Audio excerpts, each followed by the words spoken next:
आज हम बात करने वाले हैं एक ऐसे टॉपिक पर जो आजकल हर जगह चर्चा में है। One nation one election. Central government इस कंसेप्ट को पूरी तरह से सपोर्ट करती नजर आ रही है, लेकिन ऑपोजिशन पार्टीज इस कंसेप्ट के टोटली अगेंस्ट है। एक तरफ जहां गवर्नमेंट इसके कई फायदे गिना रही है, तो वहीं ऑपोजिशन इसको अनकॉन्स्टिट्यूशनल तक कहती नजर आ रही है। इस वीडियो में हम 4 इंपॉर्टेंट पॉइंट्स कवर करेंगे। सबसे पहले हम इस कंसेप्ट को सिंपल लैंग्वेज में समझेंगे। फिर हम जानेंगे कि सेंट्रल गवर्नमेंट इसको इतना सपोर्ट क्यों कर रही है और क्या ये सच में देश के लिए फ़ायदेमंद होने भी वाला है या नहीं। हम ये भी देखेंगे कि इस कंसेप्ट को लेकर इतनी कंट्रोवर्सीज क्यों हैं, ऑपोजिशन पार्टीज इसको आखिर इतना अपोज क्यों कर रही हैं, और लास्ट में हम बात करेंगे कि क्या हर्डल्स आ सकती हैं वन नेशन वन इलेक्शन को इम्प्लीमेंट करने में।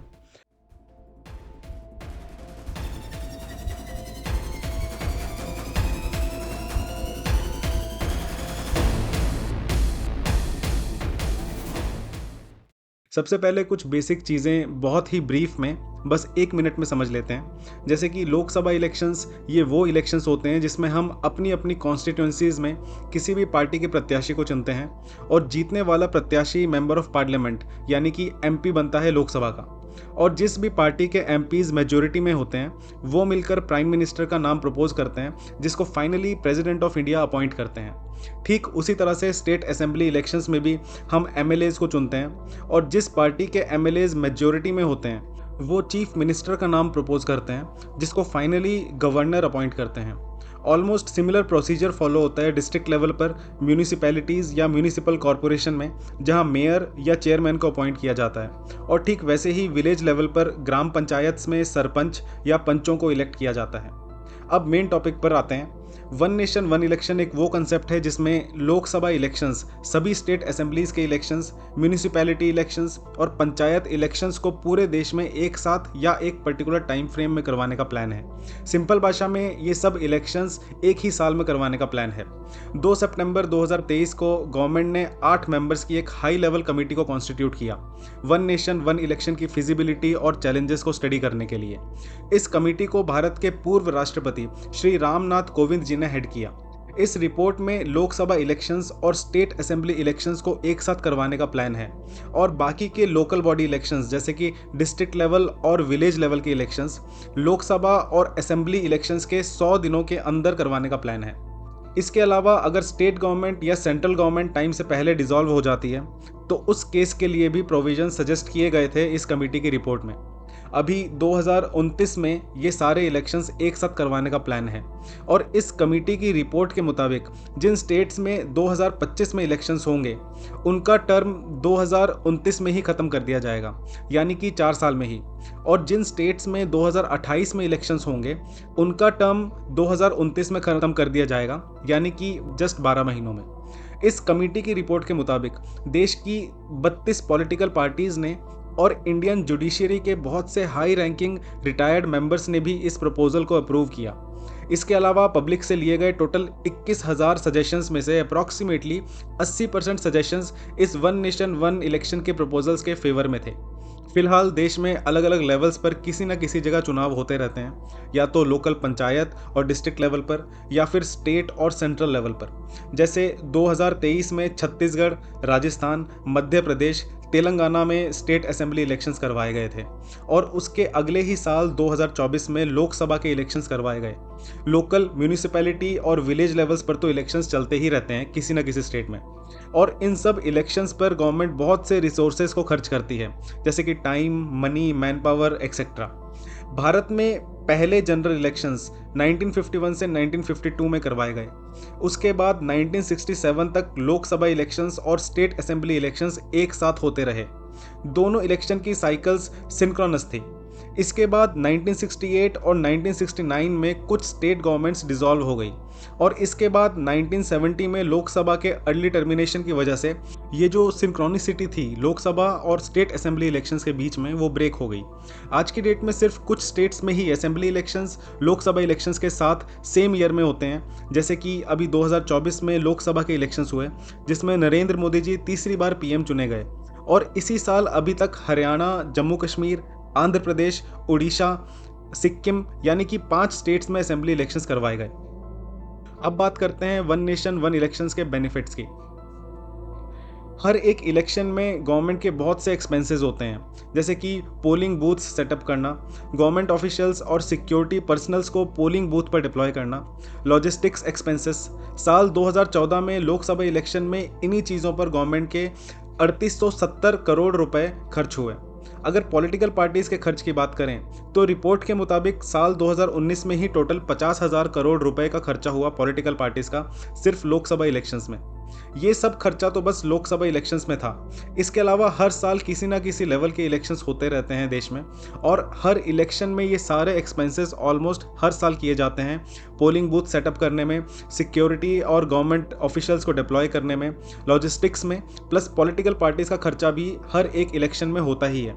अगर हर लेवल के इलेक्शंस 5 साल में एक बार करवाए जाएंगे तो जो खर्चा फ्रीक्वेंट इलेक्शंस की वजह से होता रहता है वो बस एक बार ही हुआ करेगा 5 सालों में। इलेक्शंस के दौरान इलेक्शन कमीशन द्वारा मॉडल कोड ऑफ कंडक्ट लागू किया जाता है, यानी कि आदर्श आचार संहिता।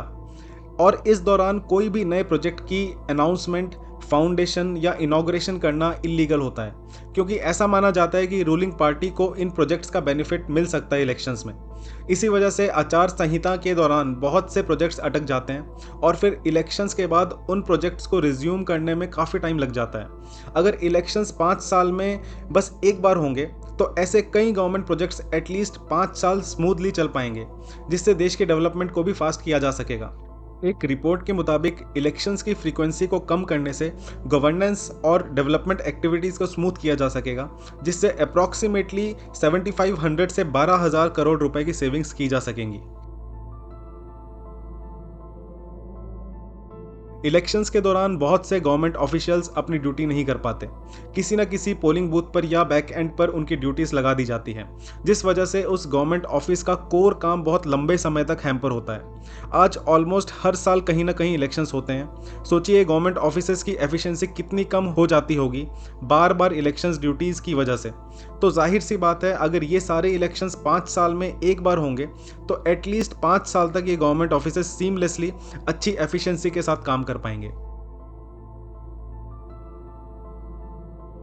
हमारे देश में रूलिंग पार्टी 5 साल के लिए चुनी जाती है और इन 5 सालों में ऑलमोस्ट हर साल कहीं ना कहीं चुनाव होते रहते हैं, जिस वजह से रूलिंग पार्टी के लीडर्स का फोकस इन 5 सालों में कई बार गवर्नेंस से इलेक्शन कैंपेनिंग की तरफ शिफ्ट हो जाता है, जिस वजह से बार बार गवर्नमेंट का काम इफेक्ट होता है। अगर सब इलेक्शंस एक साथ करवाए जाते हैं तो रूलिंग पार्टी को 5 साल में बस एक बार ही इलेक्शंस पर काम करना पड़ेगा और बाकी के 5 साल गवर्नमेंट अपने काम पर फोकस कर पाएंगी।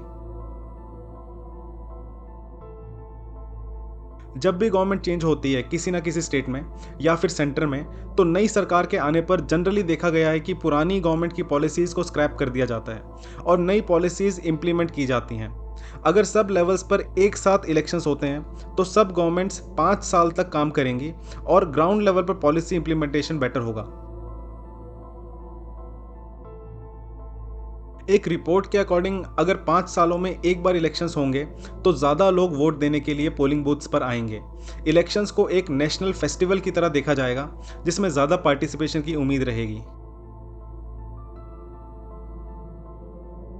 एक रिपोर्ट के मुताबिक जब एक गवर्नमेंट हर लेवल पर 5 साल तक रहेगी तो पॉलिसीज चेंज होने के चांसेस भी कम हो जाएंगे, जिससे बिजनेस हाउसेस की डिसीजन मेकिंग अच्छी होगी।